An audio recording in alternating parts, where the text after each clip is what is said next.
네, 이제 2부 시작하도록 하겠습니다. 아까 좀 전에 말씀드린 것처럼 진짜 큰 문제죠. 예, 문제가 될 게 아니라 문제예요.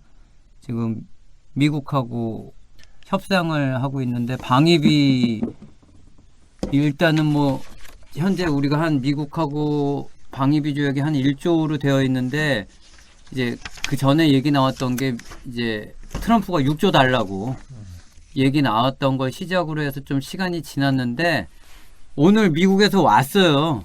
그죠? 와가지고 문재인 대통령이랑 직접 얘기를 한 것 같아. 국방부 장관이 네. 국방부 장관하고도 얘기하고. 국방부 장관이 날라왔어요. 미국에. 미국에서. 그래서 우리 쪽 그 국방부 쪽하고도 얘기를 했고 나중에 최종 면담 신청도 했는지 문재인 대통령하고도 얘기를 해서 문재인 대통령이 한테 지소미아 연장 요청해달라고 문재인 대통령한테 직접 물어본 것 같아. 그래서 문재인 대통령이 역시 뭐 문재인 대통령은 예외 없죠.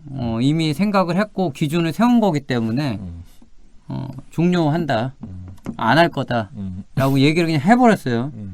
근데 지금 이게 지소미아는 여러분들이 알고 계신지 모르겠는데 이건 아베가 저희 그 위안부 문제 쪽으로 해서 그 우리한테 그 반도체 쪽 수출 그거 막고 막 그런 사건들이 있었잖아 몇 달 전에. 네. 거기에 연장선에서 있는 이 사고라고 해야지 이건.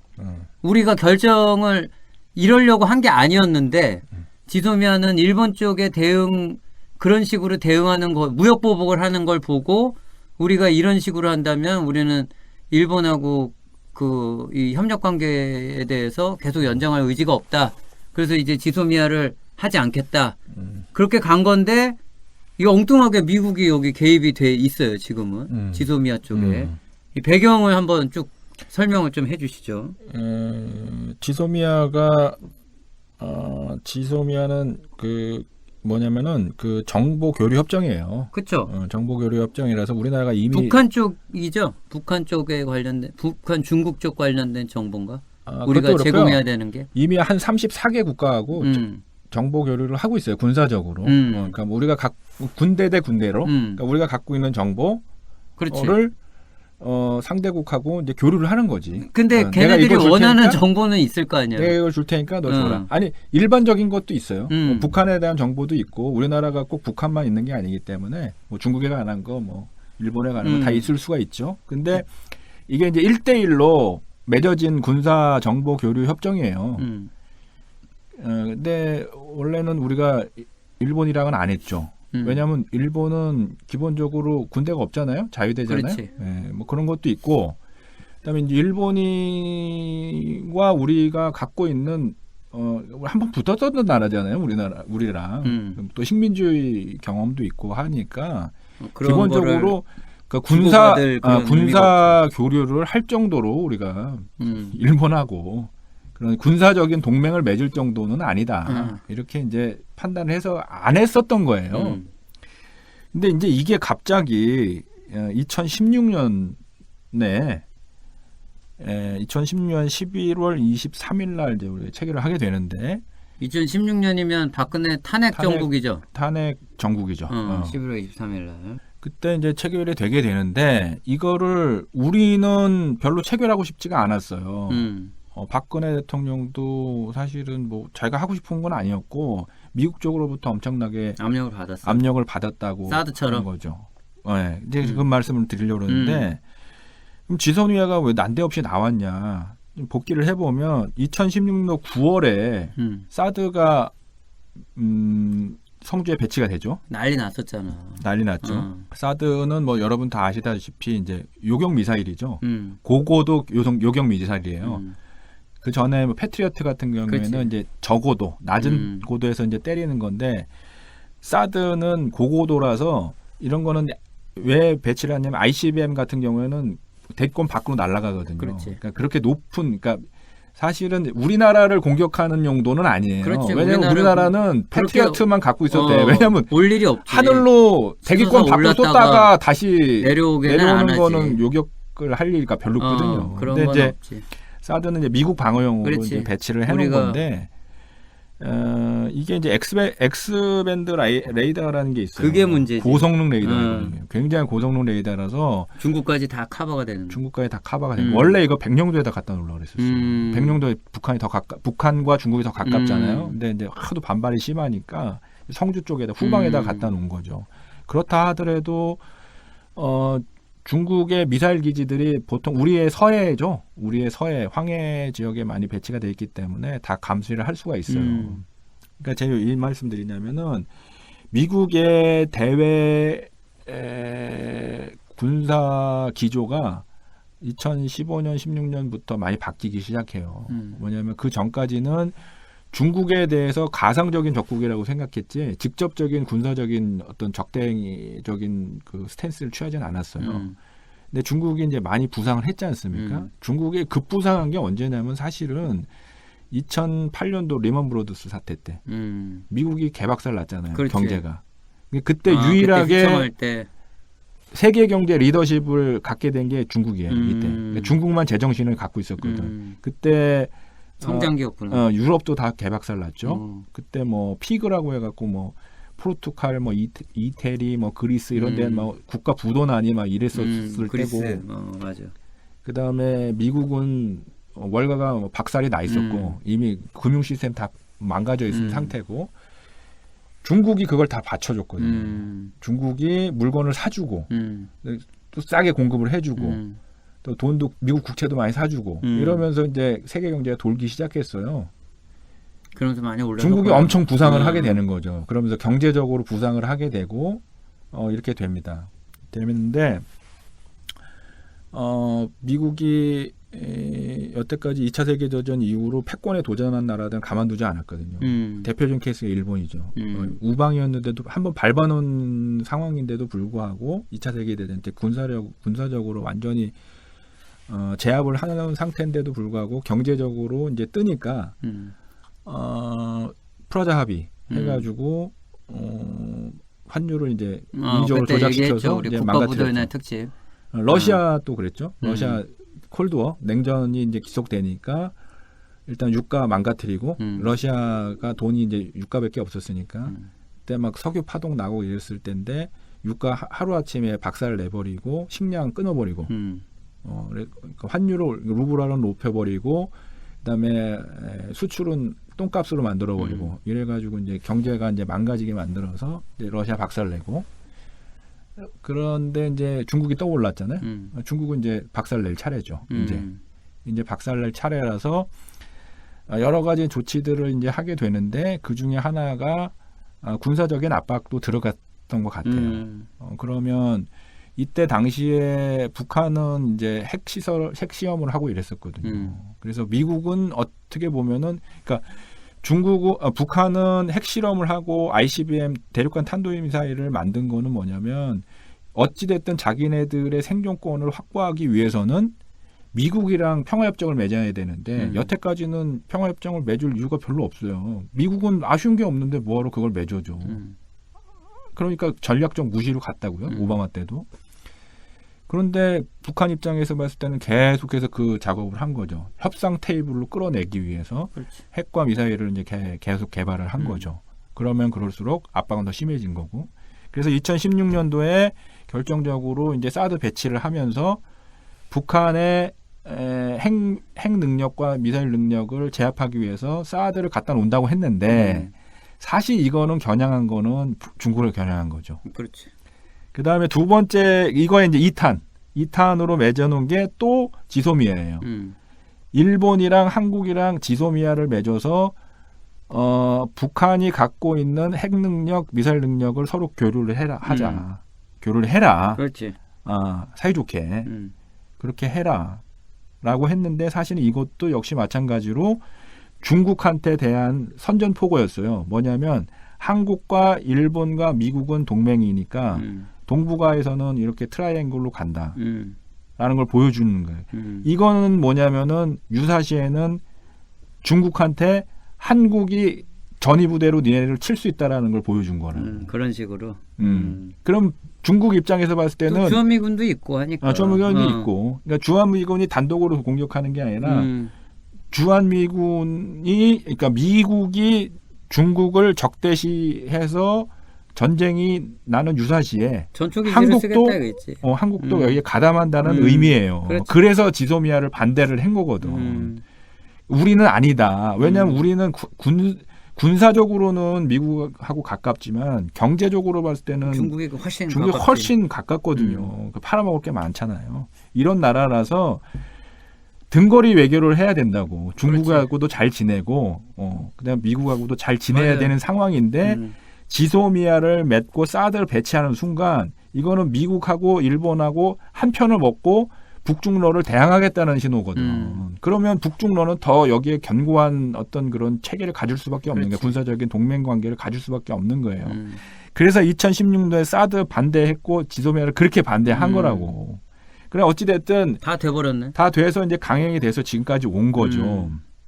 근데 사드는 사실은 뭐 군사적인 무기 체계죠. 무기 체계이기 때문에 우리의 주권에 가는 문제예요. 그렇기 때문에 그냥 가는 거예요, 이거는. 어쨌든 우리 땅에 있는 거고 그 다음에 사실은 엄밀히 따지면은 한국군의 무기는 아니에요. 주한 미군의 무기죠. 그렇지. 그렇기 때문에 주한 미군이 갖고 있는 무기 체계이기 때문에 그냥 우리는 어떻게 보면은 핑계를 좀 삼을 수는 있죠. 우리 거 아니고 뭐 미국 거야. 우리 자리만 빌려주는 거야. 아니 뭐 말은 그렇게 했는데 전혀 안 통했어요. 이렇게는 할 수 있는 거죠. 근데 지소미아 같은 건 얘기가 좀 달라요. 지소미아는 협정이에요. 나라다 나라의 협정이라고.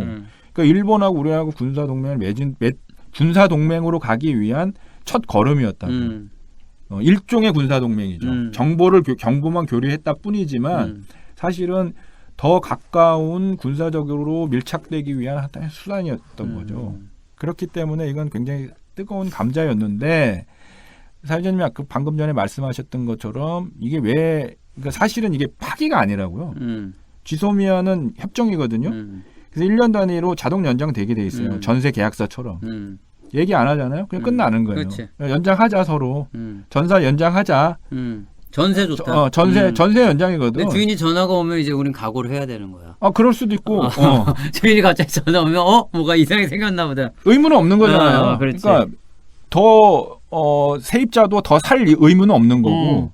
그다음에 집주인도 계약이 끝나면 다른 사람을 들일 수 있는 권리가 있는 거예요, 서로. 그렇지, 뭐 들이든지 올리든지 뭐 그건 이제 정하는 거니까. 근데 이제 계약이 아직 안 끝냈는데 나 이사 갈래. 그건 아니면 또는 다르지. 아니 너 나가라. 이렇게 되면 이제 파기이거든요. 전세 계약이 파기되니까 뭔가 배상도 해줘야 되고 뭐가 있어야 돼. 근데 이건 전세 계약 다 끝났잖아요. 끝난 거야 이렇게 되면. 그러니까 종료지. 종료야 파기가 아니라고. 파기가 아니야. 이건 단어를 예전에 파기라 그런 거는 잘못 쓴 거야. 파기가 아니에요. 지소미아는 11월 23일 날 했어. 2016년도. 그래서 올해 11월 23일이 돌아오면은 그냥 가만히 있으면 종료되는 거예요. 그리고 종료되려고 그러면 매너가 있어야 되잖아. 모든 계약서는 대충 이렇게 돼 있거든. 몇 개월 전에 서로 고지한다. 고지가 없으면 자동 연장된 걸로 본다. 이렇게 돼 있거든. 그렇지. 그래서 우리는 3개월 전에 우리는 안 한다고 했잖아요. 통보를 한 거야. 그리고 11월 23일 되면은 그 말에 의해서 종료가 되게 돼 있다고. 그러면은 미국 입장에서 봤을 때는 한미일 동맹을 맺어 놓으려고 끈을 만들어 놓으려고 했던 건데 이거를 깨겠다고 하니까 한국 괘씸한 거죠. 미국 입장에서 보면. 그리고 이유도 별로 미국 입장에서 봤을 땐 대수롭지 않은 일 같은 거예요. 무역 분쟁을 하고 보복을 했다 그래서 이거를 탈퇴한다 깬다는 거는 괘씸한 일로 보는 거죠. 미국 입장에서 봐. 자기네들이 만들어 놓은 판이기 때문에. 그러나 우리 입장에서 봤을 때는 이건 하나의 협정이고 그냥 계약이기 때문에 종료되면 끝나는 거예요. 효과가 없다고 보면 그렇게 될 수 있는 거거든요. 근데 이제 뒤에 있는 함의들이 이제 있기 때문에 글쎄, 부담스러운 거죠. 이게 지금 설명을 좀 듣고서 제가 좀 새로 배운 게 기존에 제가 배운 거는 지소미아가 우리 한일 간의 협정을 맺어서 받을 수 있는 정보가 그러니까 우리가 일본한테 받을 정보가 별로 없어. 없죠.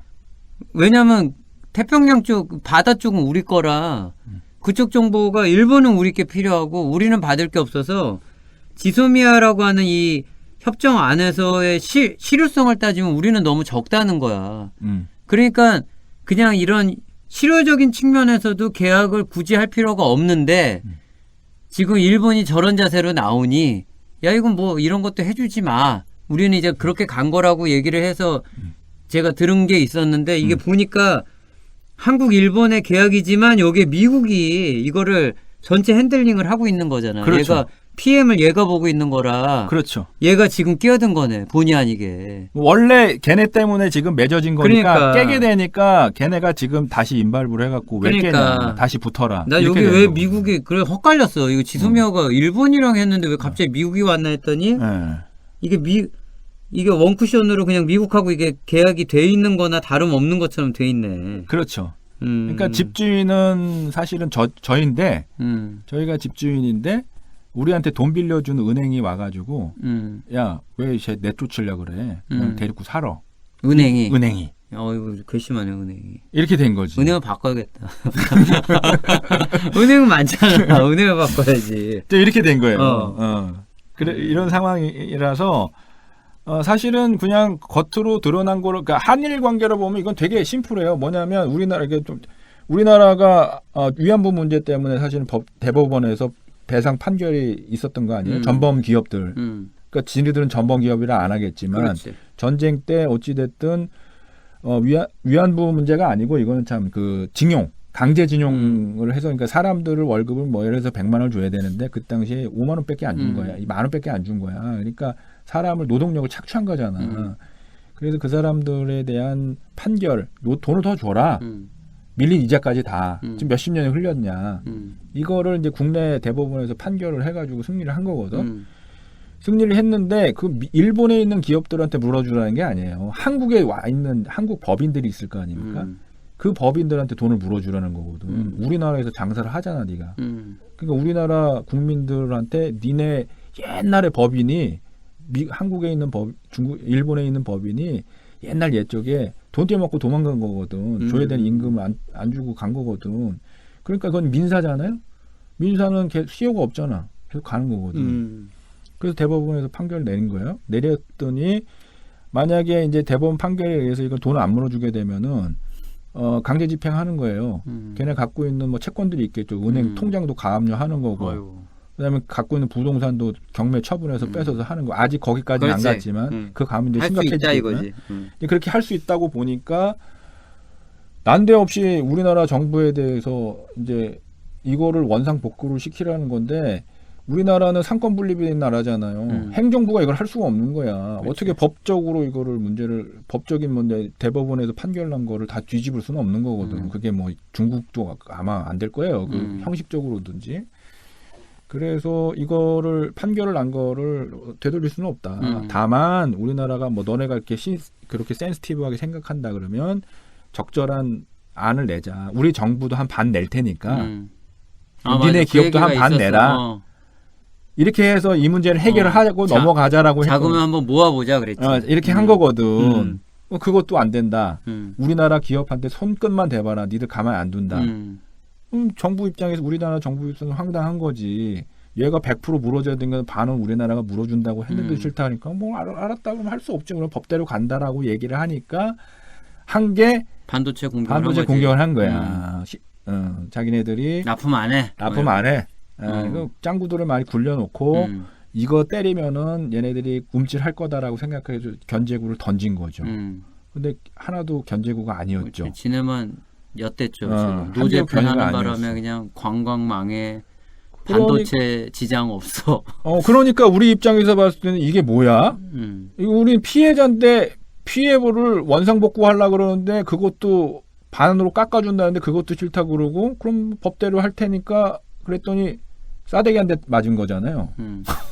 그러면 우리 정부 입장에서 봤을 때는 이 나라가 우리나라에 대해서 적대 행위를 한 거야.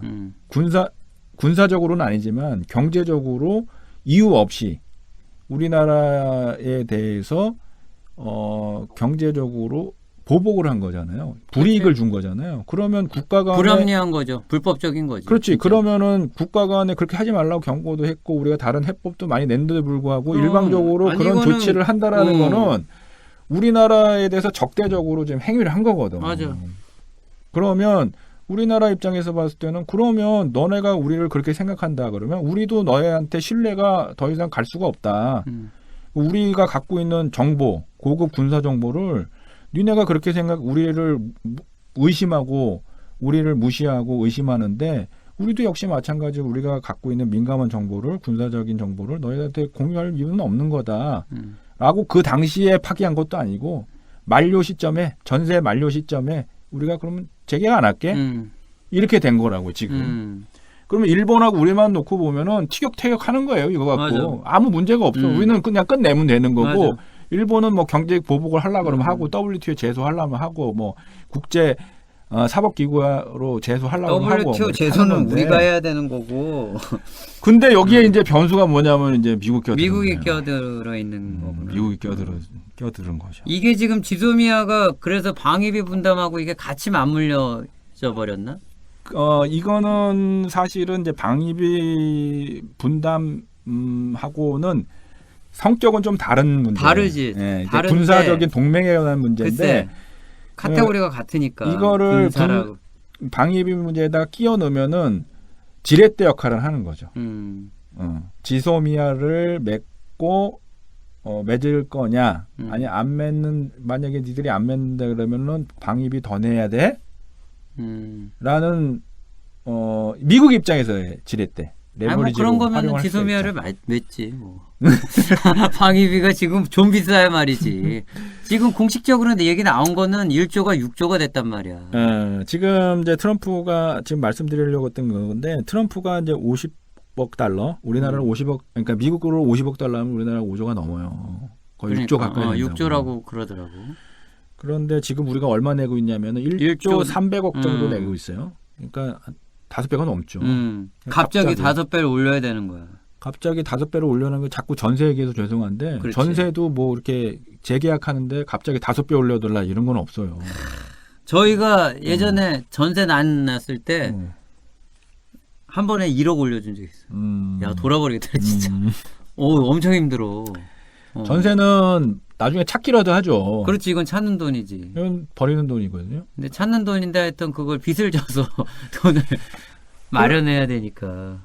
그래서 지금 이제 미국하고 우리나라가 풀어야 될 문제가 군사적으로 보면 지소미아 하나 있고, 그다음 두 번째 이제 방위비 문제가 있어요. 방위비 문제는 지금 미국에 오늘도 하나 기사가 났는데 CNN에서 취재를 했더라고. 한국을? 아니 이제 한국도 취재하고 미국 행정부 내에 또 취재를 하고 국회도 이제 하고 이렇게 했는데 거기도 내부적으로 이제 골치 아픈 모양이에요. 트럼프가 50억 달러를 이제 얘기를 해놨는데 우리나라 얘기를 했다고? 아니 그러니까 50억 달러를 줘야 된다고 트럼프가 얘기를 했잖아요. 우리한테 50억 달러는 받아야 된다라고 얘기를 해놨는데 미국 관리들도 머리가 아픈 거야. 뭐냐면은 산출 근거가 있어야 될 거 아닙니까? 왜? 50억 달러도 리스트가 뭐냐? 갑자기 10억 달러도 안 되다가 50억 달러를 늘리려면 이유가 있어야 될 거 아닙니까? 무슨 뭐 전략 자산을 더 전개를 해서 그렇게 됐다든가, 뭐 거기에 소요되는 인건비가 올라갔다든지, 기름값이 뭐 유가가 많이 올라갔다든가, 아니면 뭐 주한미군이 갑자기 늘어나가지고 뭐 더 그렇게 됐다든가. 아니면 우리나라가 전년 대비해가지고 갑자기 GDP가 막 서너 배가 올라가가지고 뭐 유전이 갑자기 발견돼서 갑자기 잘 살게 됐다든가 무슨 이유가 있어야 될 거 아닙니까? 이유가 하나도 없는 거야. 근데 얘네들도 관리들인데 뭘 만들어서 페이퍼를 만들어갖고 우리나라랑 협상을 해야 되지 않습니까? 근거가 없는 거야. 기다리면 되겠네. 근거도 없는데 무슨 협상이야. 근데 근거를 어거지로 이제 만들어내려고 하다 보니까 만들어서 와봐. 하려고 하다 보니까 주한미군 사령관도 그런 얘기를 했잖아요. 아 이거는 니네가 그렇게 돈을 많이 써도 결국에는 이게 다 우리나라 한국 내에서 돈이 써지는 거니까 니네 경제에 도움이 되는 거 아니냐. 어떻게 써지는데? 그러니까 예를 들어서 군무원들 월급 주고 뭐 이런 것들 있잖아요. 뭐 이런 것들인데 현재는 그 얘기가 맞아요. 현재 우리가 1조 쓰잖아요. 1조 쓰는 거는 거기에 들어가는 군무원들이 있거든요. 그러니까 한국 사람들이죠. 한국 군인은 아니고 거기서 이제 수위 아저씨 이런 뭐 분들, 일하시는 분들. 아니 그게 얼마나 되길래 1조야? 그런 것들도 있고 현물도 있어요. 됐겠지. 현물들. 우리나라가 물자로 주는 것들이 있어요. 물건도 있고 땅도 있고 다 그런 거잖아. 그런 걸로 주기 때문에 우리나라가 1조를 준다가 해도 캐시가 막 가가지고 그걸 갖고 미국이 뭐 자기네 국고로 환수시키고 그런 거 아니거든요. 현재는. 근데 이제 1조가 넘어가잖아요. 아니 근데 그럼 문제가 있어요. 환수는 아니지만 이 장사하려고 들어왔다고 하면 안 되지. 지금 걔는 용병 개념으로 요새 이제 새로 나온 게 미군이 용병이 된 거지. 그전에는 동맹 관계로서 여기서 주둔을 하는데 별도의 주둔 비용 없이 걔네가 미국이 우리나라를 전략적인 요충지로 잡고서 그 지금도 지소미아처럼 라인업을 할 수 있는 이점을 갖는 거잖아. 지네 돈 하나도 안 들이고. 얼마나 땡겨 빵원이 뭐야. 얼마는 벌어갈 거 아니야. 1조는 못 가져가도. 아무튼 그런데 이제 걔네들이 얘기하는 거는 1조 정도 들이는 상황이면 그 말도 맞을 수 있어요. 왜냐면 그 돈이나 뭐 이런 것들이 이제 뭐 우리나라 사람들 먹이 살리는 거에 들어간다고 보면 뭐 그럴 수도 있는데 나는 아닌 것 같아. 1조가 넘어가면은 얘기는 좀 달라지는 거고요. 그다음에 지금 방위비도 우리가 분담하는 그 방위비가 1조 300억 정도 되는데 이것도 2월 되는 경우들이 많아 있었어. 다 못 쓰고 지금도 다 못 쓰고 넘어가는 경우들이 있었다고. 그러면 그게 뭘 의미하냐면 미군이 들어가는 병력들한테 주는 급여나 뭐 이런 것들 경상비들을 다 주고 우리나라가 제공해주는 말하자면 서차지죠. 추가적인 플러스 되는 비용들 이런 거를 다 쓰고도 돈이 남는다는 얘기예요. 지금 남는 상황인데 여기서 5조를 더 내라는 얘기는 뭐냐면 주한 미군이들한테 우리나라가 월급을 주란 얘기거든. 미군들한테. 지네 나라 군인들한테 먹이고 입히고 월급 주는 거를 우리나라 보고 하라는 얘기거든요. 아니 그러기에도 너무 과한 비용을 요구한 거잖아. 그러면 얼마짜리인 거야 지금 연봉이? 그러면 무슨 얘기냐면은 제가 회사에 직원들이 있는데 사회자님 회사에서 우리 직원들 월급을 줘. 그럼 우리 직원이에요. 사회자님 회사 내 직원이 돼야지 원래는. 그렇지. 내가 돈을 줬으니까. 사실상 거기 직원이지. 그럼. 그렇게 되는 거예요. 파견 근무하는 거야. 우리나라에. 그렇지. 한국군에 미군 소속인 사람들이 군사들이 병사들이 우리나라한테 월급 받아갖고 들어온 그게 뭐냐 용병이야 그게. 그게 유럽에서 썼던 용병이라고. 맞아, 용병. 스위스 용병 지금도 하잖아요. 지금 바티칸에 가 있지 않습니까? 용병들 쓰잖아요. 용병이야. 로마 시대 때 그 전에 썼던 그런 용병들이라고. 좀 프랑스 같은 데도 외인 부대들 있잖아요. 뭐 네팔 용병들 쓴다고. 맞아. 월급 줘. 아니 미국도 전쟁터에서 전쟁을 실제로 할 때는 용병을 구해요. 걔네가. 구해서 쓴대. 그 대표적인 게 블랙워터 같은 그런 전쟁 수행하는 회사들이 그래, 있어요. 있어. 거기가 그건 이제 있더라고. 계약 맺어가지고 하는 거고. 그러면은 미국 내에서도 반대 여론은 지금 있는 게 뭐냐면 만약에 이렇게 된다 그러면 한국이 돈을 줄지 안 줄지도 모르겠지만 아예 준다 하면 사실상 미국은 용병 아닙니까? 그럼 미국의 주류들은 뭐냐 굉장히 자존심 상하는 일이에요 이게. 뭐냐면 여태까지 자유와 민주주의를 위해서 싸웠던 국제경찰? 주한 미군이 대한민국을 지켜주기 위해서 파견 나간 용병이 돼버리는 거예요. 이렇게 되면. 그렇지. 미국 주류에서도 굉장히 반대가 심해요. 이게. 아니 원래는 그런 개념이 있는 건데 얘네가 아닌 척하고 지내온 게 이제 하세월인데 어찌 보면 이제 트럼프라는 대통령이 되면서 그걸 이제 커밍아웃을 한 거지. 우리는 원래 그 얘기했잖아요. 석유가 없으니까 안 간다고. 그냥 진짜 솔직하게 얘기하는 거예요. 석유가 있으면 가고, 그러니까 정의를 위해서 가는 게 아니라 얘는 돈을 따라서 이제 쫓아가겠다라고 정한 건데, 아까도 이제 서로 이야기를 나눴지만, 그런 식으로 하면은 그 미국이 세계의 어떤 그 패권을 잡음으로써 이런 무력적인 패권을 잡음으로써 경제적 이익도 가져갔던 게 사실인데, 그럼 이런 식으로 삥 뜯고 돌아다니면서 이제 국제 경찰이 아닌 그냥 조폭처럼 굴겠다. 그럼 이제 격이 떨어질 거고 그 떨어진 격에 맞춰서 이제는 너희는 뽀찌만 뜯어가고 끝나는 거야. 그럼 이제 나이스한 일들은 하지 마. 조폭은 원래 그거 어두운 데서만 일하는 거야. 술집만 하고 어디 와가지고 막 비즈니스 한다 그러면 혼나. 그건 가만 안 둬요 다. 다 그런 밑에 일만 하고 돈 벌고 사는 거야. 양지로 나오면 안 되잖아요. 근데 과연 미국이 그 보수 국가 아니야 미국도. 엄청 보수인데 얘네가. 기본이 보수인데 과연 그 보수 국가에서 이런 선택을 용납할 수 있냐 이거지. 겨우 트럼프라는 애 하나 뽑아가지고 걔가 바꿔놓은 말 한마디 때문에 이제부터 국제 깡패가 될 거냐. 근데 이거를 잘 들여다보시면 아까 제가 모두에 말씀드렸잖아요. 사드를 배치를 하고 그다음에 지소미아를 맺고 하는 것이 사실은 떠오르는 중국이라는 패권을 견제하기 위해서 사실은 한국을 최첨단병으로 쓰겠다라는 얘기 그렇지. 아닙니까? 지금 미국의 전략이 이거라고요.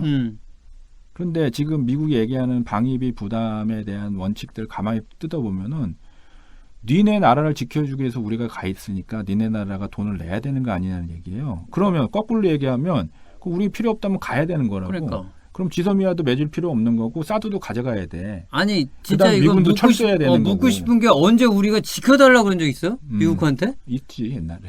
아 막 지켜달라고 제발 지켜주세요 그랬어? 그럼 우리가 아니 걔네가 필요해서 주둔한 거 아니야? 6.25 때 이제 그렇게 된 거죠. 아니 그냥 이따 보니까 한국 전쟁 끝나고 이제 한미 방위 조약 같은 게 맺어져 있죠. 아니 그러니까 그건 방위 조약을 한 거지. 우리가 바지가랑이 붙들고 했지. 근데 그건 있었어 사실은. 그것 때문에 이제 우리가 방위비 걱정을 크게 부담 없이 이제 경제 성장에 집중했다는 거는 뭐 말은 맞는 얘기죠. 근데 지금 이 아구가 좀 안 맞는 얘기예요. 뭐냐면 미군이 마치 우리의 필요에 100% 우리의 필요에 의해서만 주둔하는 것처럼 돼 있잖아요. 그러니까 비용을 다 달라는 거 아니에요. 100%. 그런데 사드 배치하고 지소미아는 왜 종용하냐고. 그거는 우리랑 상관없이 지금 이루어진 일인데 어떻게 우리의 그러니까 아니 의사랑 반해서 용병이 와서 우리가 안 서겠다는데 막 여기다가 막 납품을 하는 거 아니야. 그렇죠. 그래서 미국에서도 되게 지금 좀 이렇게 좀 우려하는 목소리들이 뭐냐면은 그러면 이거를 구실로 그러면 철수할 거냐 한국에서. 그럼 그 논리라 그러면 우리는 그렇게까지는 부담할 필요 없으니까 여태까지 고마웠어. 그럼 니네 나라로 가. 우리는 돈 없으니까. 이렇게 하면 철수할 거냐는 얘기야. 아니 철수도 있고 저는 그럼 1조 원어치만 줘. 5조 말고 1조 원어치는 뭔지 모르겠는데 1조 원만 남아봐. 용병이니까. 뭐 그럴 수도 있는 거 아니야. 그럴 수도 걔네가 안 팔아 그러면 그래 그럼 가. 뭐 그러겠지 뭐. 그렇지. 그러면 지금 뭐 주한미군 예를 들어서 주한미군 3만 명인데 그러면 한 5천 명만 남고 나머지 그냥 집에 가. 1조 원은 우리가 할게 그렇게. 1조 원어치만 남아라. 그러니까. 그래서 지금 미국에서도 그냥 앞뒤가 안 맞는 정책이라고 지금 걱정들을 많이 하고 있어요. 그래서 이 문제를 그러니까 단가표도 안 뽑아놓고서 뭘 와가지고 죽으려고 이게 진짜 장사를. 그러니까 국방부 관리들은 지금 죽어난다는 거 아니에요? 그러니까 이건 말도 안 되지. 뽑아내려고 뭐 이것저것 다 집어넣고 뭐 하다못해 뭐 환경 유지비까지 다 집어넣으려고 지금 한다는 거 아닙니까? 그래서 아무튼 이 문제는 트럼프가 드라이브를 하고 있기 때문에 한국에 있는 뭐 미국 대사, 그다음에 주한미군 사령관, 그다음에 뭐 미국 합참의장, 국방부 장관까지 총 출동을 해가지고 우리나라 압박하고 있는데요. 제가 봤을 때는 앞뒤가 안 맞는 정책이기 때문에 버텨야 된다는 얘기가 많아요. 그리고 제가 어느 설문조사에서 여론조사에서 이제 본 게 있는데 우리나라 국책연구원에서 한번 조사를 했더라고요. 현재 지금 우리나라 주한미군 방위 분담이 한 1조 정도 되는데 이거에 대해서 어떻게 생각하냐. 1번, 여론조사? 이거는 그냥 무슨 뭐 여론조사 기관에서 한 거 아니고 국책연구소에서 여론기관에 의뢰해서 한 건데 조사를 해봤어요. 그랬더니 현행 유지 제일 많겠지 뭐. 현행 유지가 70%. 꺼봐. 그 다음에 삭감. 삭감은 별로 적을 것 같아. 27%. 증액 3%. 그렇지. 그러니까 대국민의 97%가 친미주의자가 3%가 있는 거예요. 대다수 국민의 97%니까 절대 다수죠. 절대 다수가 현행 유지 내지는 삭감을 지금 요구하고 있는 판인데 여기서 뭐 1배, 2배도 아니고 5배, 6배를 올려준다는 거는 이거는 이건 돈의 액수의 문제가 아니라 뭐 우리나라의 국격의 문제다. 국격의 문제로 받아들이는 진짜. 거고 만약에 이걸 받아들이게 되면은 아마 민주당 정권은 그걸 무너지기 직전까지 가지 않을까 이렇게 싶습니다. 이걸 받아들일 수도 없고. 아이 지금 뭐 호구도 아니고. 그 다음에 미국이 사실은 이제 군사력을 유지해야만 국가 경쟁력이 유지되는 나라예요. 뭐냐면은 미국이 갖고 있는 가장 큰 경쟁력 중에 하나, 그러니까 국력을 구성하는 요소 중에 하나가 경제력인데 그 경제력이 뭐냐면 달러 패권이거든요. 그러니까 달러 패권, 달러라는 거는 종이 아닙니까? 종이. 그렇지. 그 종이를 보고 100달러짜리 써 있는 거는 100달러짜리 금이라고 생각하는 거예요. 전 세계인들이. 1달러짜리 써 있는 거 1달러짜리 금이라고 보는 거고. 왜 그러냐? 이 화폐는 미국에서 만든 화폐이기 때문에 절대 이 가치가 없어지지 않는다고 생각하는 거예요. 왜 그러냐? 미국이 최강이잖아요. 군사력이. 미국을 무너뜨리거나 미국을 망하게 할 나라는 전 세계에 없다고 보는 거예요. 그러니까 달러 패권 이퀄 군사 패권이라고요. 그다음에 군수복합제라는 말씀 많이 들어보셨을 텐데 그렇기 때문에 미국의 군사 물자를 만들어내는 기업들이 미국이 갖고 있는 거의 유일한 제조업이에요. 아무도 못 따라오는. 그리고 수익도 굉장히 높잖아. 수익도 굉장히 높고 우리나라를 위시한 무기 판매. 동아시아, 일본, 그다음에 중동, 이스라엘, 또 유럽까지 엄청난 무기를 지금 팔고 있죠. 거기서 종사하는 사람들이 또 엄청나죠. 거기서 나오는 또 부가가치들, 그다음에 거기서 나온 과학기술들이 엄청나요. 그러니까 지난번에 우리 한번 얘기했죠. 무인자동차 뭐 이런 것들도 다 그런 개념이고 인터넷도 그렇고. 인터넷도 뭐 군사에서 나온 거지 않습니까? 맞아. 그거를 유지시키면서 강력한 군사력을 전 세계를 사실은 호령하는 강력한 군사력을 바탕으로 미국은 달러 패권을 유지하고 있는 거예요. 그럼 거기서 나오는 매출이 장난이 아니지. 근데 이 고리를 유지하려고 그러면은 군사적으로 각 세계의 분쟁 지역에 가서 깔아놔야지. 분쟁이 일어나지 않도록 미리 사실은 조져놔야 된다고. 자, 우리나라의 주한미군을 유지하는 것도 결국엔 러시아, 중국, 북한은 뭐 좀 됐고 러시아하고 중국을 압박하기 위해서 갖다 놓는 거라고요. 아까 지소미아 말씀하셨는데 우리나라는 일본에 대해서도 최대 5분에서 10분 정도 미사일을 빨리 감지할 수가 있어요. 그치. 그럼 5분, 10분이면은 그 사이에 패트리어트 같은 거 요격 미사일 조준하고 그다음에 사람들을 소개시킬 수 있는 시간이에요. 5분, 10분을 빨리 감지하냐 마냐에 따라서 피해가 수백만 명이 왔다 갔다 한다고. 우리나라가 제일 빠른 거라고. 지리적으로. 일본도 그런데 미국은 어떻겠어요? 미국을 향해서 예를 들어서 중국이나 북한이 러시아가 미사일을 쏜다 그러면 우리나라가 제일 빨리 하는 거예요. 그러니까 우리나라에서 감지가 돼가지고 미국 본토로 소개를 한다든가 대형 미사일을 쏠 수 있게 만들려고 그러면 우리나라에 기지가 없으면 안 돼요. 그 다음에 또 하나는 뭐냐면은 진주만 2차 세계대전 때 진주만 기습을 당했지 않습니까? 그때는 미국은 유럽 전쟁에 집중하고 있었기 때문에 태평양 지역은 지금 손을 놓고 있는 상태였다고. 일본이 꽉 잡았지. 일본이 뭐 중국도 쳐들어가고 뭐 난리를 치고 있었을 때 아닙니까? 싹쓸이할 때지. 필리핀이 식민지였잖아요. 필리핀에서 쫓겨났었어. 맥아더가 필리핀 사령관이었습니다. 쫓겨났었거든. 거기도 구축을 당했었다고. 그러나 미국 본토까지 올 거라는 꿈에도 생각을 못했다고요. 근데 태평양 텅텅 비었지 않습니까? 비워놓으니까 뭐예요? 본토가 타격을 받지 않습니까?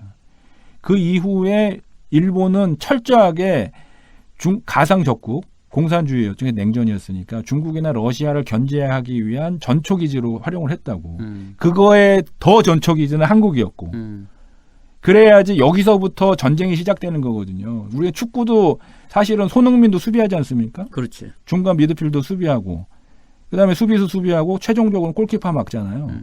마찬가지라고 미국을 본토를 수비를 하려고 그러면 저기 떨어져 있는 수만 킬로 떨어져 있는 한국서부터 막아야 되는 거야. 여기서부터 진짜 이런 말씀 드려서 죄송합니다만 미국의 군사 전략은 한국민이 다 죽더라도 중국이나 러시아를 반 정도 조져놓으면 돼. 그렇지. 그 다음에 일본이 또 조져놓는 거야. 그렇게 다 죽여놔야지 본토까지 올 애들이 별로 없는 거야. 그렇지. 힘이 빠져 있지. 그러니까 이런 전략을 다 짜놓은 거예요. 유럽도 그렇게 해놓은 거야. 유럽도 뭐가 독일 같은 나라들 지금 통일됐고 뭐가 아쉬워서 거기다 주둔을 시킵니까? 그죠? 그다음에 핀란드, 그다음에 그 발틱핵 3국 이런 데다가 전부 다 미군 기지 만들어놨다고. 터키까지. 뭐냐면 러시아 막는 거거든. 러시아 거기서 맞고 그다음에 뚫리면 유럽에서 또 맞고 자기 본토까지 못 오게 지금 해놓은 거예요. 이렇게 해놔야지 달러 패권이 유지되거든요. 그러니까 이거를 포기하면서 이거의 일부를 기스를 내면서까지 한국에서 6조 원을 더 받아내려고 5조 원을 더 받아내려고 주한미군을 철수를 시킬 거라고 생각하는 사람들은 굉장히 순진한 사람들이라고 난 생각을 해. 아니면 트럼프가 진짜 또라이라고 확실하게 믿거나 이제 제정신이 아닌 사람으로 확실하게 믿거나 아니면 너무 큰 공포를 갖고 있는 소심한 사람이라고 저는 봐요. 그러나 대비는 좀 해야 되겠죠. 우리가 반박 논리도 만들어야 될 거고. 그래서 근데 터키 같은 경우에는 지금 미국하고 그 등을 돌렸잖아. 비행기를 러시아 걸 다 사버렸을 걸 걔네가. 러시아 거를 좀 샀고요. 그러니까 원래 또라이들은 세게 나오잖아요. 그럼 꼬리 내리잖아. 그렇지. 터키 대통령도 또라이야. 걔도 되게 유명해. 터키 대통령 또라이거든요. 걔 또라이야. 엊그저께 백악관에 초청했잖아요. 초청해가지고 거기서 트럼프가 나는 당신의 팬이야. 까지 얘기를 했어. 페이스북 뭐 친구인가 보다. 그렇게까지 얘기하는데 에도르안이라는 터키 대통령이 유명하더라고. 자기 할 말 또박또박하고 나중에 이제 쿠르드족을 지역을 가서 이제 막 공격하고 그랬지 않습니까? 그렇지. 그러니까 반 쿠르드 동영상을 틀어버렸어 백악관에서. 나는 쿠르드를 공격할 만한 이유가 있어서 공격했다라는 거를 그 앞에서 면전에서 트럼프 얼굴에 똥을 발라버린 거예요. 그러니까 뭐 그게 대단하다는 얘기, 우리도 그렇게 해야 된다는 얘기가 아니라 세게 나오면 그렇게 간다니까. 제거하지 못해요. 글쎄, 아니 근데 필요하니까. 지금 미국의 어떤 그런 정책들이 그런 반발들을 일으키게 한다는 거지. 그렇죠. 유럽도 마찬가지고. 반발들을 일으키게 유럽은 하는데, 이미 등을 오래전에 돌렸잖아. 트럼프랑은 얘기도 안 하려고 그러잖아. 그렇죠. 왜냐면 너 대놓고 막 무시하고 뭐 그러니까요. 마카롱 같은 경우에는 악수 싸움하고 막 그러죠. 그렇지. 서로 힘주고 막 그랬지. 그렇게 하는데 어찌됐든 그렇게 하면서 또 가는 겁니다.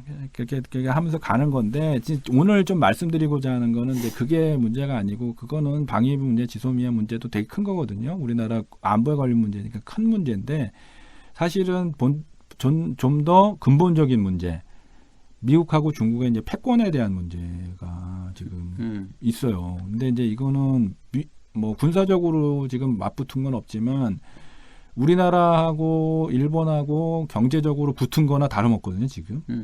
잽을 한 번씩 주고받고 한 건데, 미국하고 중국은 크게 붙었죠. 크게 붙었는데, 그 원인이 경제 무역에 관한 거일 수 있지만 사실은 이제 아시다시피 이제 패권에 대한 싸움이죠. 그래서 중국이 더 이상 크는 걸 바라지 않고, 특히 이제 IT, 기술, 기술 패권을 이제 망가뜨리겠다라는 거죠. 중국이 더 이상 성장하지 못하게 하겠다라는 건데 지금 어찌됐든 웃기는 건 뭐냐면은 한 12월 정도 가가지고 타결된다는 얘기가 술술 나오고 있어요. 결국에는 이런 식으로 아니 뭐 트럼프 쪽팔리게는 안 하겠지만 시진핑이 승이야. 이런 식으로 끝나면 시진핑이 견뎌냈잖아. 견뎌냈죠. 이러면 트럼프는 물론 이제 겉으로 쇼는 할 거야. 서로 합의를 봐서 어느 누구도 패자가 아닌 것처럼 보이게는 하겠지만. 근데 5월 달에 올해 5월 달에 거의 협상 타결까지 갔었어요. 미중 무역 전쟁이. 근데 여기서 5가지 한번 쟁점이 있었어요. 근데 대충 몇 가지만 좀 설명드리면요. 미국이 얼마나 호칭 양아치 짓을 했느냐를 다 잊어버렸는데 다시 이제 제가 조사를 해보니까 참 어이가 없더라고요. 아무리 제가 중국 편을 들고 싶은 게 아니라 어이가 없어요. 몇 가지만 말씀드리면은 미국은 중국에 대해서 국유기업에 대해서 산업 보조금을 주지 말아라. 그래서 제조업 2025라는 프로젝트가 있어요. 그러니까 중국이 2025년까지 자기네들이 갖고 있는 제조업을 거의 미국 수준으로 따라잡겠다. 세계 최고로 1위 기업들을 만들겠다는 건데 여기에다가 보조금 주지 말라는 거는 뭐 그럴 수 있어요. 안 주겠다 하면 되는데 법제화를 하라는 거예요. 법제화를. 중국의 법을 만들어서 이거에 관한 그러니까 뭐 내정 간섭을 왜 해? 그러니까 중국에서는 당장 내성 간섭이라고 그러는 거예요. 그러니까 안 하겠다고 하면 돼. 협정이라는 거는 그래 안 할게 해 이렇게 되는데 난 니네 못 믿겠으니까 법으로 만들어. 법제화를 해. 이런 게 있었고요. 그다음에 미국 내에서 안보 기업이라고 하는 나라 기업들이 있어요. 뭐 반도체를 만드는 기업이라든가 뭐 이런 기업들, 또 통신 장비 만드는 거 이런 거는 중국 기업들이 와서 지분 투자를 못하게 해놨어요. 중국은 접근하지 마라 이런데. 우리 거 못 산다, 니들은. 고급 기술. 근데 같은데. 우리나라는 살 수 있어, 중국 거를. 그러니까 당장 중국에서 하는 얘기는 아니 니네 보호무역이나 자유무역 나라 아니야? 자유무역이라는 거는 자본이 왔다 갔다 하고 자유롭게 그렇지. 하는 거지. 꼭 우리 꼬리표를 달았다 그래가지고 니네 나라에 투자를 못하게 하는 건 말이 안 되는 거 아니냐. 좀 이렇게 이제 얘기를 했고요. 제일 어이없는 게 협의 이행 관련 부분이에요. 그러니까 협상을 다 했잖아요. 협상을 다 했잖아. 모든 협상을 뭐 그렇다고 쳐. 미국은 중국에 대해서 추후에 관세로 보복할 수 있는 여지를 만들어놨어. 근데 중국은 안 돼. 만약에 누군가 어기면은 나는 보복해도 돼. 근데 중국은 안 돼. 중국은 보복하면은 안 돼. 그러니까. 그게 협의문에 협상문에 들어가야 돼. 그러니까 양아치야 그냥. 이렇게 하면은 아무리 중국이 그러니까. 호구라 그래도 이걸 인정을 하겠습니까? 5월달 이것 때문에 깨진 거예요. 글쎄. 협의는 막 좁혀놨는데. 지금 이거 얘기하니까 북미 회담도 이게 어렵다고. 얘네 이런 거 100% 공개는 안 됐지만 이렇게 해놨을 거야. 이렇게 해놨을 거야. 진짜 말도 안 되게. 이렇게 해놨을 거야. 그 다음에 우리한테 지금 지소미아 한미 방위비 군담도 이렇게 해놨을 거야. 그러니까. 이게 조건인 거예요. 그러니까 정신 차리라고. 받아들일 수 없는 걸 갖다가 들이대면서 이제 하는 거죠. 이게 트럼프 아무리 생각해도 이제 트럼프가 이제 재선 이슈가 있다고. 근데 이제 그 러시아하고 짬짬이 친 것 때문에 지금 뭐 탄핵 얘기도 오가고 있는 상태고 그건 이제 내부 문제고 외부적으로는 이런 걸로 뭐 돈을 맞추려고 그러는 건지 모르겠는데 자기가 뭐 경제 대통령이다. 뭐 원체 그걸로 그 자기네 지지자를 만드는 애 아니에요. 그 자기가 뭐 먹고 살게 해주겠다. 유색 인종들 다 내가 쳐낼게. 그러니까 미국이 USA의 U가 유나이티드인데 진짜 미친 소리지. 그러니까 얘네는 철저하게 특정 층만의 대통령 노릇을 하겠다라고 나온 사람인 거야, 얘가. 그러니 지금 와가지고 이제 전 세계 리더 노릇을 해야 되는데 끝까지 그런 그 자기네끼리의 어떤 모습들을 보여주는 걸로 봐서는 저는 미국의 보수 집단들이 굉장히 거부감이 심할 것 같아요, 지금. 그래서 이 트럼프를 리더로 끌고 가기에는 그래서 민주당의 블룸버그 통신이라고 있어요. 많이 나오지. 블룸버그 통신이 이제 그 우리 경제 뉴스거든요. 경제 뉴스인데 이제 증시 뉴스로 돈을 많이 벌었어요. 이게 최초로 이제 거래소에서 이제 상장되는 기업들 관련된 기사와 정보들을 데이터로 주고받게 만들었던 기업인데 여기 블룸버그 통신의 회장님 이름이 블룸버그예요. 그래. 재산이 23조 우리나라 돈. 트럼프 3조거든요. 트럼프도 많다. 트럼프보다 돈 더 많이 돈 더 많은 사람이에요. 이 사람이 지금 민주당 대선 후보로 뛰어들었어요. 블룸버그가? 뛰어들었어요. 조 바이든 같은 경우에 부통령이 지금 굉장히 유리한 지금 상황인데 변수가 됐어요. 이 사람 얘기한 건 뭐냐면 나 돈 많은 사람이거든. 트럼프는 아닌 거야. 이제 트럼프가 그걸로 나왔었는데. 너 돈 많어? 그러니까 트럼프가 그 얘기했고 나 돈 많은 사람이니까 그걸로 했잖아. 대통령 월급 안 줘도 돼 나는. 나 돈 어떻게 벌었는지 잘 알고 그렇기 때문에 우리나라를 미국을 더 부유하게 만들 수 있어. 그리고 부정부패로부터 나는 자유로운 사람이야. 돈 많기 때문에. 우리나라에 이런 시절이 있었지. 근데 블룸버그가 MB라는 애가 이랬는데. 블룸버그가 나왔죠. 너 얼마 있니? 됐고. 진짜 유치하게 싸운다. 됐고. 찌그러져. 근데 블룸버그 같은 사람은 그러니까 트럼프는 기부를 안 하는 사람이에요. 유명해요. 블룸버그는 기부를 많이 해.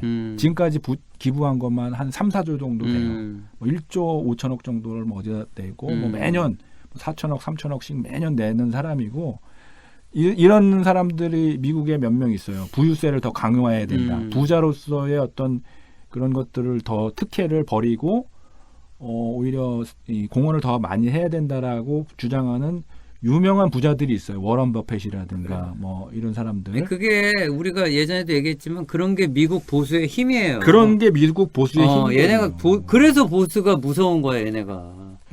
우리처럼 그런 양아치 짓 하면 안 되고 이런 자기네들을 지키기 위해서 복지를 한다니까, 얘네가. 얘는 무서운 애들이야, 진짜. 그래서 블룸버그가 트럼프를 제압하기 위해서 민주당 대선 후보, 물론 경선을 거쳐야 되겠지만 이제 후보로 나왔습니다. 이제 미국의 주류 시각에서도 트럼프는 아닌 거예요. 자꾸. 물론 트럼프가 뭐 김정은하고 관계를 많이 했는데 잘 모르겠어요. 그냥 포커페이스였던 것 같기도 하고요. 그리고 미국 내에서 그게 얼마나 영향이 있는지도 모르겠고 지금 돌아가는 거 보면 얘가 내미는 계약서라고 하는 게 아주 형편이 없을 가능성이 아주 높아요. 지금 저희한테도 하는 거 봐도 만만하지가 않아. 와서 지 광만 팔고 가잖아. 그러니까요. 그래서 지금 미중 패권이 이제 사실은 문제라서 방위 분야 문제, 지소미아 문제 이런 것들이 이제 불거졌었는데 아까 사회자님이 말씀하신 대로 트럼프는 권력이 유한해요. 이 내년이면은 이제 선거 돌입해야 돼요. 내년 3월 정도면은 이제 예비 선거서부터 시작하니까 내년 11월이 이제 선거거든요. 그러니까 선거 국면을 돌입하기까지 이제 얼마 안 남았어요. 트럼프는. 그런데 시진핑은 그냥 계속하는 거거든요. 걔는 계속 하기로 지금 법을 바꾸고 있잖아. 계속 할 수 있어요. 그러니까 잘 버틴 거죠. 그럼 트럼프 입장에서 봤을 때는 내년 대선 때 캠페인을 만들어야 되는데 성과가 있어야 될 거 아닙니까? 4년 동안 내가 이거는 잘했고 이건 좀 아쉬웠는데 그렇지. 나한테 기회를 더 주세요. 그럼 잘한 건 더 잘하게 하고 아쉬운 거는 잘 보강을 해서 잘 하겠습니다. 그러겠지. 이걸 해야 되는데 지금 이 상태로 중국하고 무역 분쟁인 상태로 가게 되면 만약에 이렇게 된다고 보면 미국 경제의 불확실성이 계속 더해지기 때문에 좋을 건 없어요. 그리고 특히 물가가 올라갔어요. 관세를 때려서. 중국한테 수입하는 거는 뭐냐면 대부분이 경공업 분야, 그러니까 장난감, 그렇지, 뭐 생활, 생필품 뭐 이런 그런 게 것들이거든요. 많지. 이런 게 많거든요. 뭐 자전거 뭐 이런 거. 당장 크리스마스 시즌 뭐 추수감사절 시즌인데 블랙 프라이데이 해야 되는데 관세를 때려버린 상태에서 들어올 수는 없잖아요. 그리고 내년도까지 뭐 1, 2년은 뭐 참더라도 내년까지 그러면 계속 이걸 끌고 간다 그러면 미국 사람들은 불만이 많아지죠.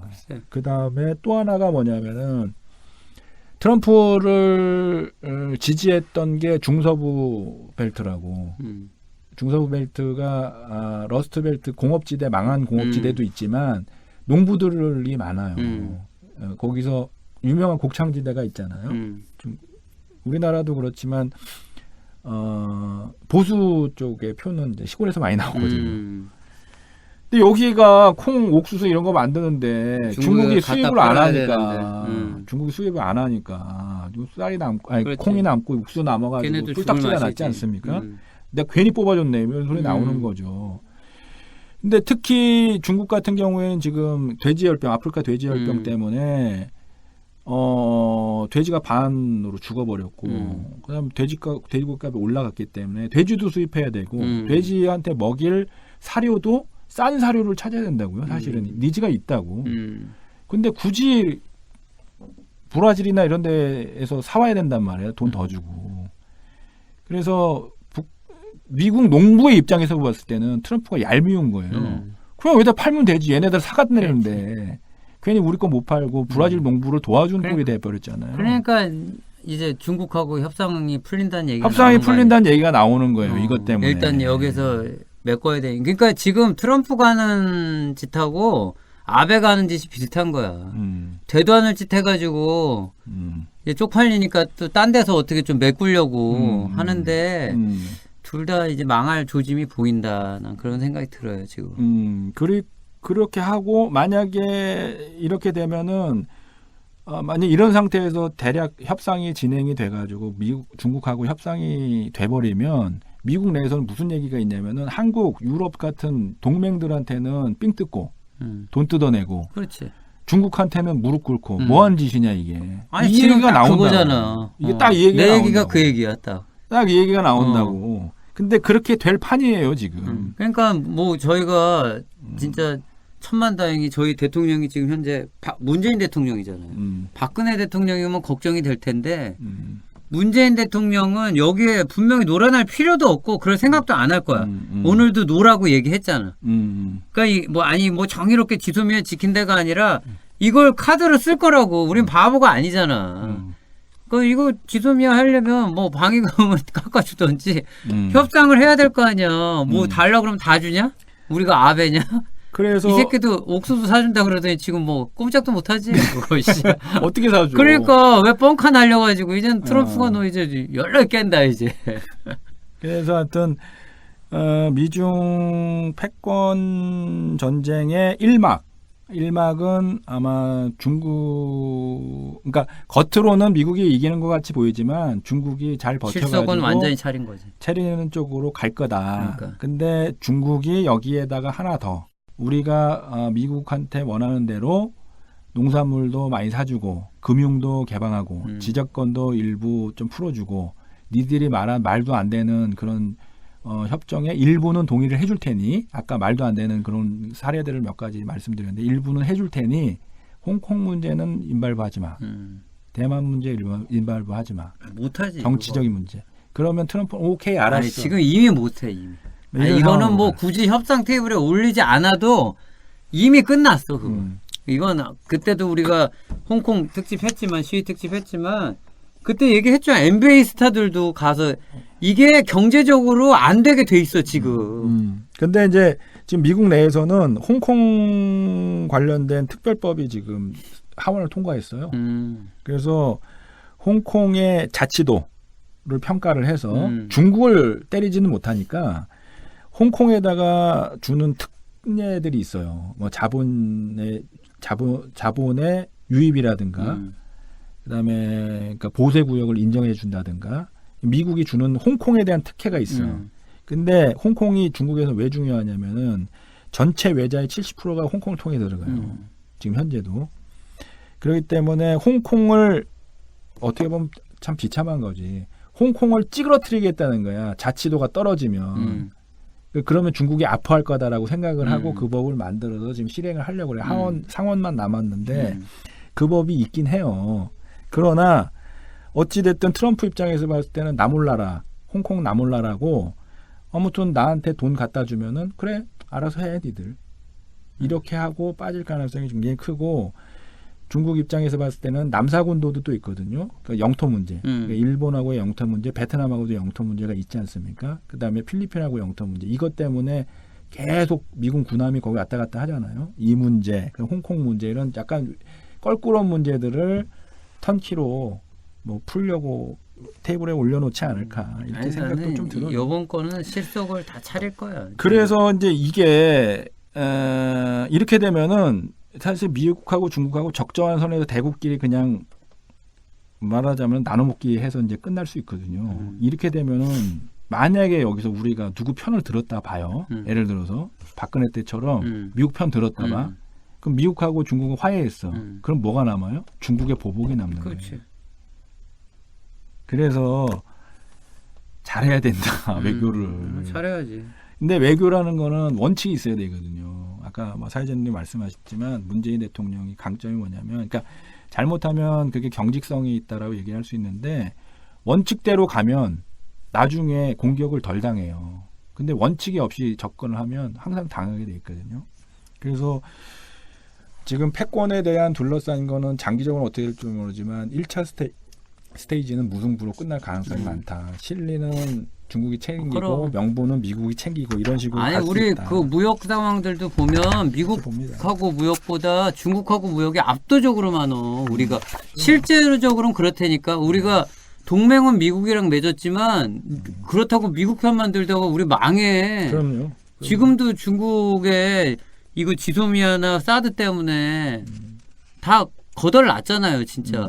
지금 중국에서 들어온 사람도 꽤 많아요. 그럼요. 사업을 할 수가 없어 거기서. 맞아요. 진짜 장난 아니라니까. 우리가 여기 살아있어 살면서 그냥 잘 모르니까 그렇지. 중국 관련 비즈니스는 지금 다 거의 다 섰어. 다 못해요. 맞아요. 지금 상황이 그렇게 됐다고. 이것도 어떻게 풀어야 돼 지금. 박근혜가 이상한 짓 해가지고 그래. 뭐 중국 뭐 무슨 군대 무슨 기념일 갔었잖아. 가가지고 엉뚱하게 뭐 중국말 창군 기념일. 중국말 한다고 엉뚱하게 해가지고 군복 비슷한 거 입고 올라가가지고 진짜 말도 안 되는 거 가가지고 거기에서 또 미국한테 욕 먹고. 그러더니 또 한국에 와가지고 또 중국 눈치 하나도 안 보는 것처럼 사드랑 막 배치해버리고. 그럼 엉망진창됐잖아. 원칙이 없는 거죠. 그러니까 대표적인 원칙이 없는 거. 난 그래서 중국 라인에 타는 줄 알았어 그때. 이제 실리 외교를 하는 건가 이런 게. 그러면서 이래도 되나 막 그랬는데 보니까 막 엉망진창이야. 그래서 감옥 가긴 갔지. 그렇게 그렇죠. 하니까 최순실이 그렇게 하라 그런 거지. 그럼요. 그렇게 해서는 안 돼요 지금. 그러니까 지금도 막 걱정이 이런 외교적인 이런 갈등 구조가 있었던 게 안 그래도 뭐 얘기를 해주시겠지만 예전에 우리 역사에도 이런 적이 있잖아. 역사의 이런 대표적인 3부 이야기로 이어집니다.